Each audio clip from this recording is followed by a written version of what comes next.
So ito po yung public beach access.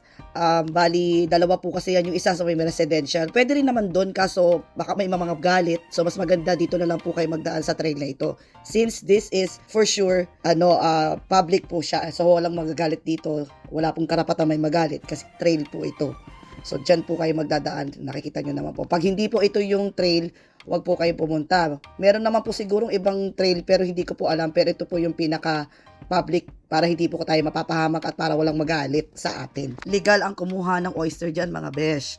Ang pakiusap ko lang sa inyo, siguraduhin nyo lang po na meron kayong lisensya. Lalagay ko po sa comment section yung link kung saan kayo kukuha ng lisensya. Sundin ang rules and regulation guys para hindi po tayo mapahamak at para po hindi magalit yung mga taong nagagalit ngayon sa akin dahil reveal ko po tong location. Kasi po, valid naman din po talaga yung kanilang concern.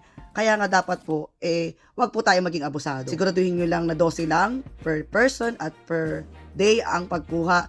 Wag yun naman pong gawing araw-araw. Yun lang ang pakiusap ko. Para give chance to others din mga besh. Alam nyo yung feeling na dati wala kayong alam dyan. Takam na takam kayo sa mga post namin o post ng iba.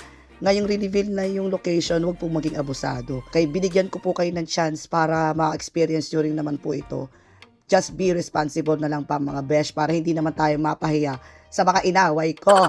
Joke. Hindi po tayo dito para i-invalidate yung concern nila. Pero di ko pinagsisisihan na shinare ko yung location kasi hindi naman masama yun at hindi naman bawal yun. Hindi naman po kasi sekretong malupit ito.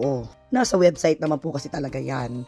At nagkataon lang po na marunong akong tumingin kung saan po yung place na yun naman po ay ituturo ko sa inyo. Don't worry. Para kayo namang maghanap ng sarili yung secret spot. Ganun. Pakiusap ko lang po sa inyo. Be respectful sa place kasi marami rin pong residential dyan. Keep it down po. Huwag po tayo masyadong maingay para hindi rin po tayo makasagabal sa pagpahinga nila if ever. At saka don't leave your trash. Ay mga adult naman na kayo, alam nyo naman siguro kung anong pwede at hindi pwede dito sa Canada. Nagtitiwala po ako sa inyo, kaya naman po ako nag-share ng mga information para pare-paras po tayong tama yung ginagawa. Hindi po ako pabor sa maling gawain, kaya nga po ako'y nag-educate para pare-parehas po tayong maging masagana dito sa Vancouver Island. Mag-enjoy ng mga adventure dito sa island, but be responsible mga besh. Nakalimutan ko i-mention, kailangan nyo na i-check kung kailan yung low tide. Baka mamaya pumunta kayo dun, tapos hindi low tide.